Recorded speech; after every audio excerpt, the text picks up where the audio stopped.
Куралданып биз алдыга, кыйын жоруту иш сапарга, рухи кылыч колго алып, карап жолду биз асманга, чогуу бирге биз аттанып, тең бөлүшүп, тең шаттанып, алсызданып биз куларда болуп силер чоң таяныч.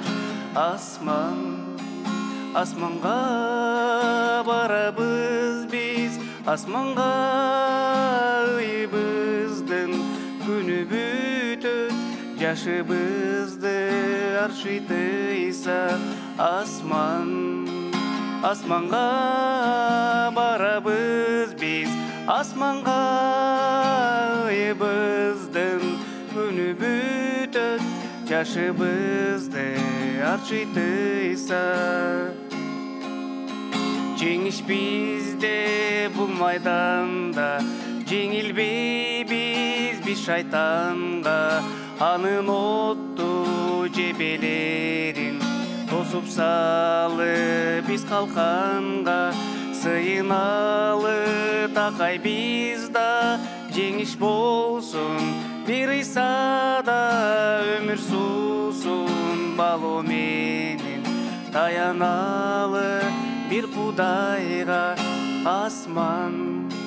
Асманга барабыз биз, асманга ыйыбыздын күнү бүтөт, жашыбызды аршытыйса.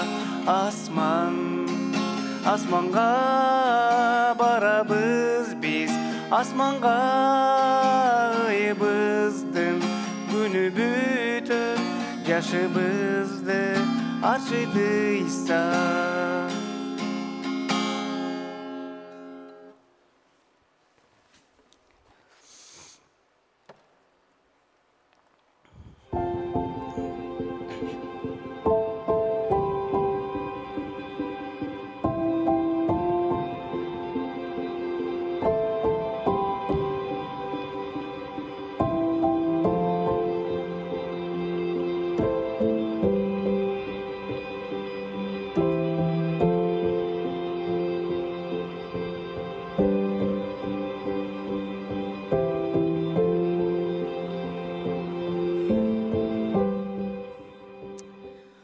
Кымбаттуу бир туугандар, бардыңыздарга Кудайдын тынчтыгы болсун. Кудайга рахмат.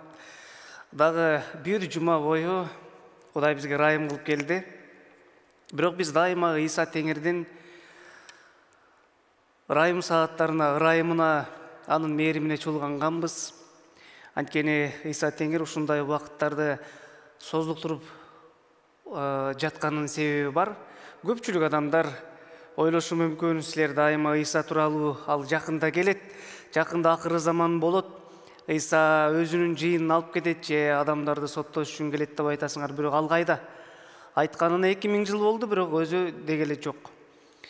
Ооба, бүгүнкү дүйнө, бүгүнкү заман көптөгөн Кудайга ишенбеген ыплас дүйнө болушунча адамдарды Кудайдан алыстаткысы келет. Бул шайтандын максаты. Ал эми биз болсо Ыйса Теңирди күткөндөн тажабайбыз.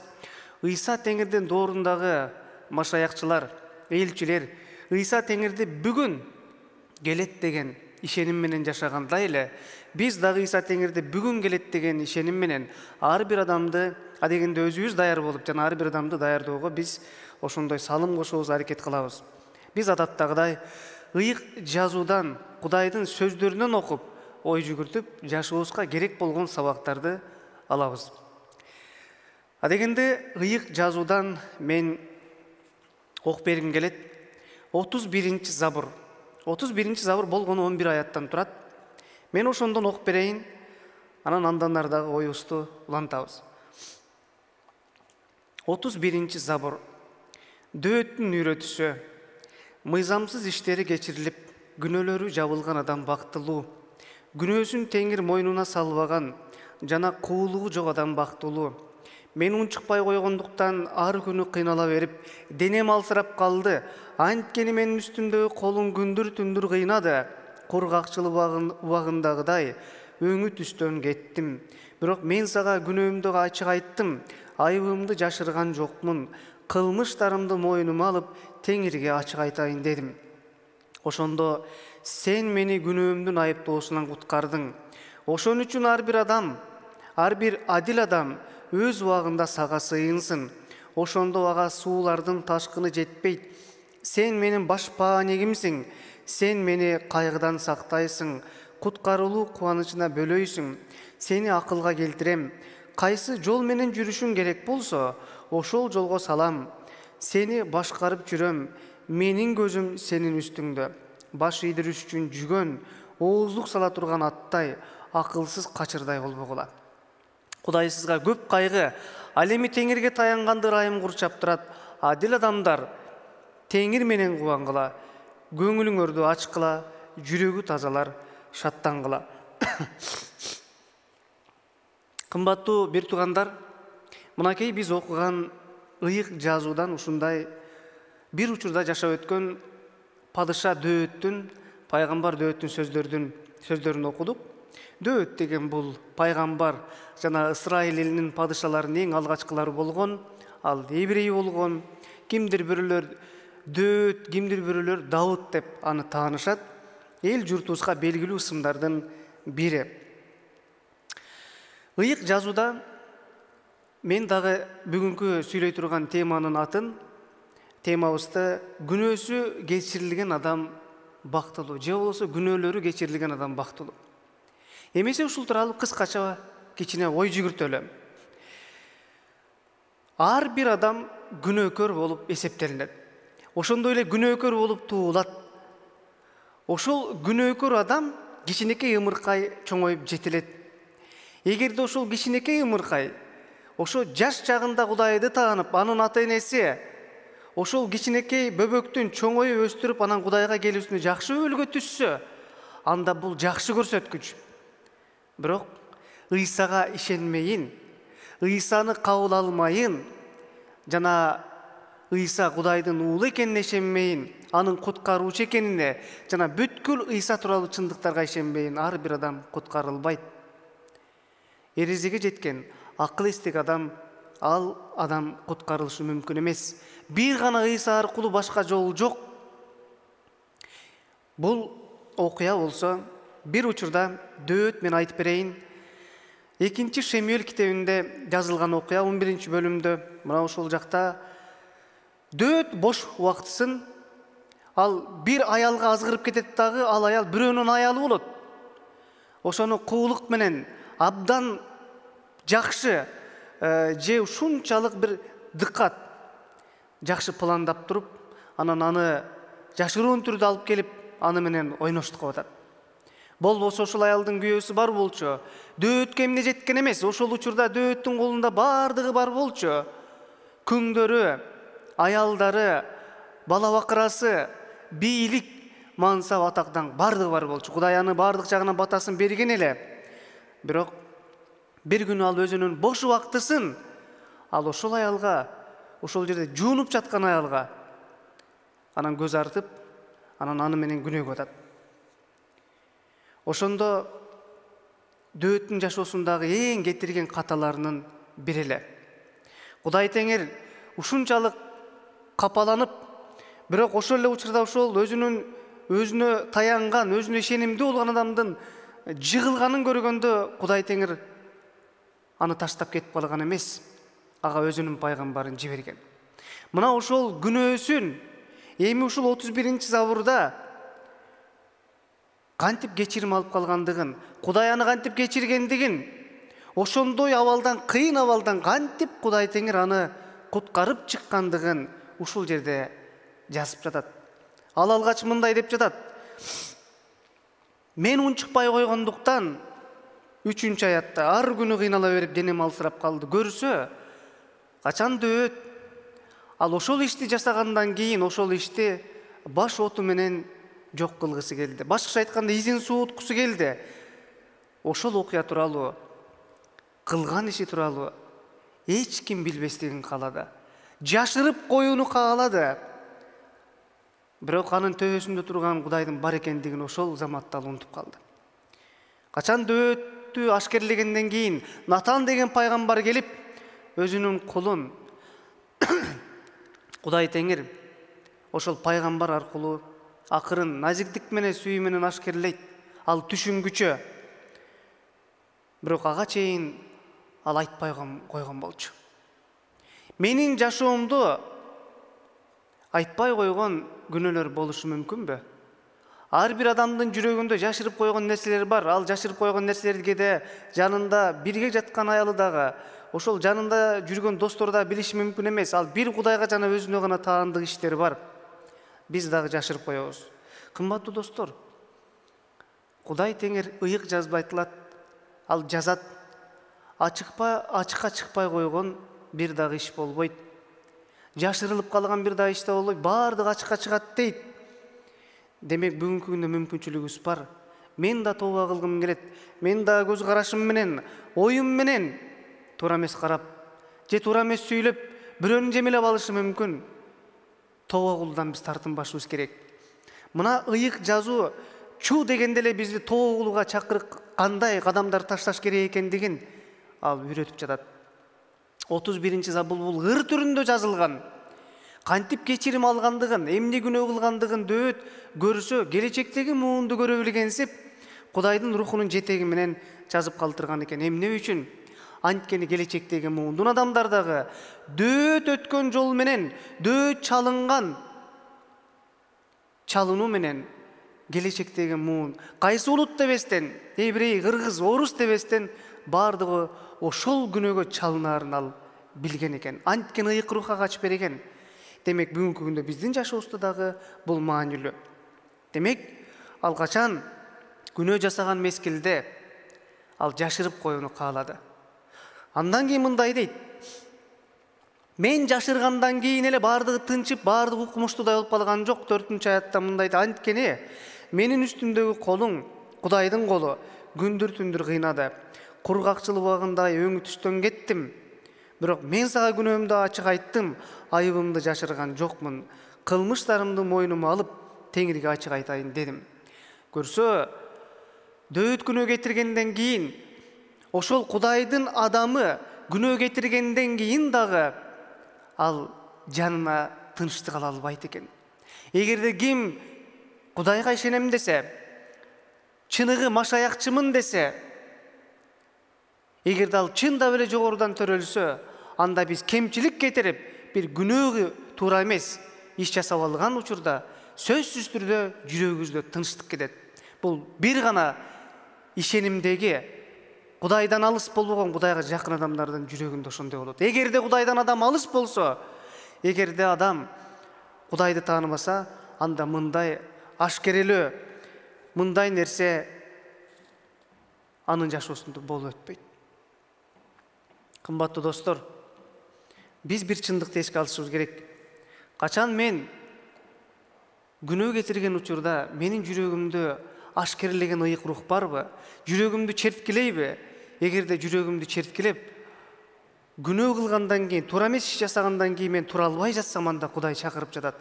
Анда сен тезирээк келгин деп. Кечирим алгын. Эгерде ал адамдын жашоосунда жогорудан төрөлбөсө, башкача айтканда Кудай менен анын байланышы болбосо, анда ал адамды эч нерсе жемелебейт. Ага баары бир ан үчүн ал кадыреси нерсе, кадимкидей көрүнүш болуп калат. Ал бирөөнү жемелейби, бирөөнү ашкерелейби, бирөөнү соттойбу, анын жүрөгүндө эч нерсе соттобойт. Ага адат болуп калган.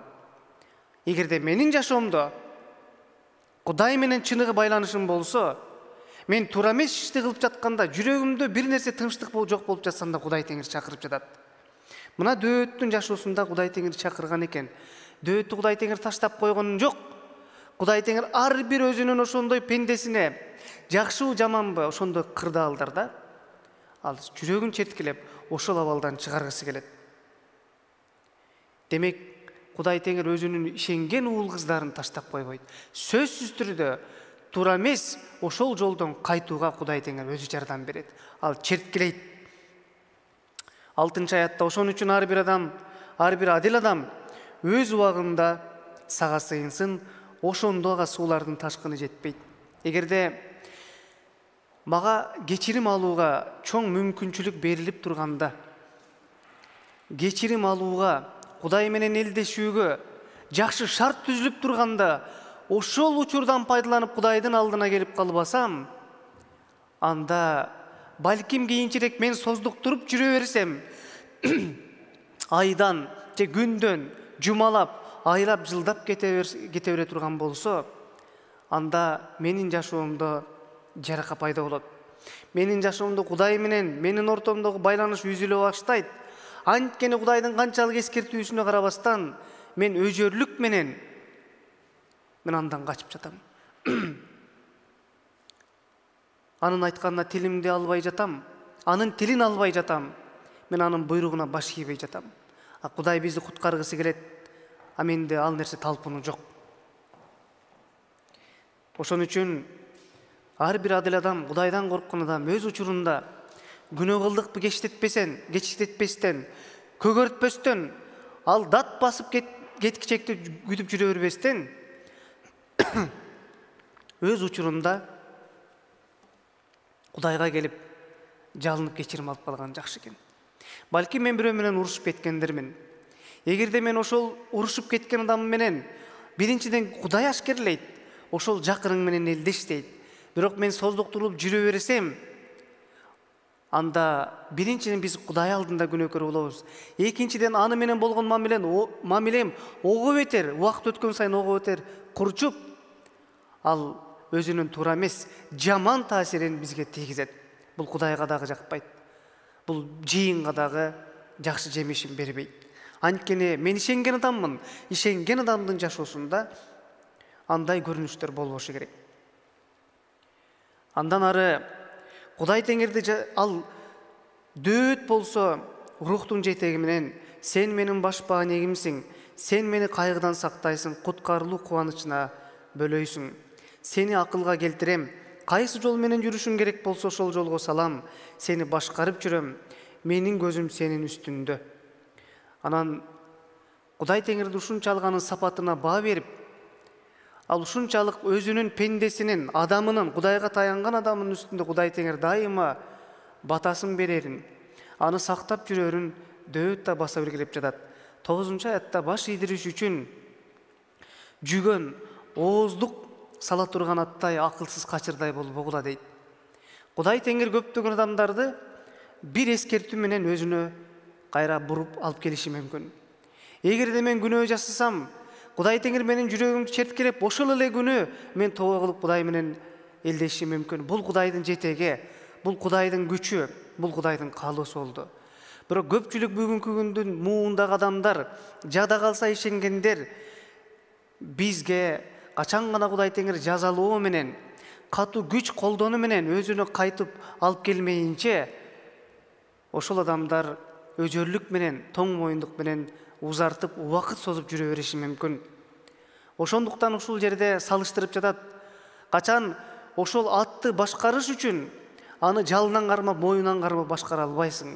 Атты башкарыш үчүн ошол ооздук же жүгөн керек ага. Ансыз ошол жанагы укпаган, баш бербеген атты башкарып, биз каалаган жака буруу мүмкүн эмес. Ошондой эле кимдир эшекке же качырга минип ошондо чоңойсо, анда алар жакшы түшүнүшөт. Кээде ошол кайсы бир учурларда баш бербеген учурлар болот. Сен үстүндө минип жүрөсүң, анан сени башкарууга карабастан ал чуркап жөнөйт. Күч менен аны токтотосуң. Демек салыштырып жатат. Сен Кудайдын алдында өзүң эле чечим чыгарып, Кудайдын алдында өзүң эле өз каалооң менен кел. Сен күч колдонтуртпа. Көп адамдарды Кудай Теңир бир кырсык менен, оору менен, жаза менен өзүнө кайрып алып келет. Сен ага жеткирбестен эле акылың менен кел, өз мөөнөтүндө, өз учурунда колдонуп кал дейт. Кымбаттуу достор, Кудайым ар бириңиздерге батасын берсин. Ушул жерде жазылып турат. Мыйзамсыз иштери кечирилип, күнөөлөрү жабылган адам бактылуу. Дөөт ошол мыйзамсыз күнөөкөр адамдардын бири болчу. Эми ошол күнөөдөн өткөндөн кийин, Кудайдын ырайымын көргөндөн кийин, ал бардыгыбызга жазып жатат. Мына мен ушундай абалдан өткөнмүн. Мага дагы күнөөдө жашап жатканда Кудай Теңир келип кечирген, жардам берген. Мен мыйзамсыз элем, күнөөкөр элем, эми кечирилдим. Мен эми өзүмдү бактылуу деп эсептеймин, анткени Кудай Теңир кечирди. А силерчи деген суроо бул ар бирибиздин акылыбызда, жүрөгүбүздө. Ыйык жазууда Ыйса Машаяктын доорунда мындай окуя болгон. Лукадан болгон жакшы кабарда 5-бөлүмдө мындай окуя айтылат. Мен кыскача айтып берейин. Качан Кудай Теңир ишемби күндөрдүн биринде элди окутуп, анан оорларды айыктырат. Анан ошол учурда эл ушунчалык көп болгондуктан, анан бир нече жылдан бери, көп жылдан бери ооруп жаткан адамды анын достору, жакын санаалаштары ошол кире албастыгын көрүп, үйдүн чатырын төбөсүн ачып турган ошол жактан түшүрөт. Анан аны көрө албаган фарисей, мыйзам окутуучу жана башка адамдар бул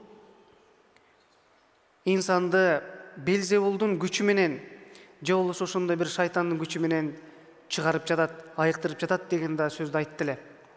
Бирок ошондо Ыйса Теңир мынтип айткан, 5-бөлүм 20-аятта ошол адамды айыктыргандан кийин Ыйсалардын ишенимин көрүп ага адам сенин күнөөлөрүң кечирилди деген эле.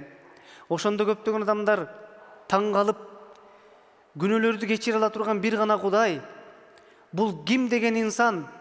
Бул Кудайга акырат келтирип, тил тийгизип жатат. Анткени бул адам, ал эми Кудай жогорку инсан, күнөөлөрдү бир гана Кудай кечирет эмеспи дейт. Ыйса Теңир кийин айтат, адам уулунун күнөөлөрдү да кечире ала турган бийлиги бар экендигин эсиңерге алгыла дейт. Ыйса Теңир өз сөзү менен ушуну айткан. Бул биринчиден өзүнүн Кудай экендигинен кабар берет. А Кудай деген инсан ал күнөөлөрдүн үстүнөн бийлик кылганга жана ошол күнөөлөрдү кечиргенге анын бийлиги бар экендигинен да кабар берет. Бир гана Ыйса кечирет күнөөлөрдү. Ошон үчүн ага кайрылган адам, ага келип тоо кылам деген адам, кечирим алам деген адам, ушул 2000 жыл башта тигил адамдын күнөөсү кечирилип кеткендей, жан дүйнөсү айыгып кеткендей, бүгүнкү күндө менин дагы жан дүйнөм айыгууга, күнөөлөрүмдүн кечирилүүсүнө чоң мүмкүнчүлүк бар.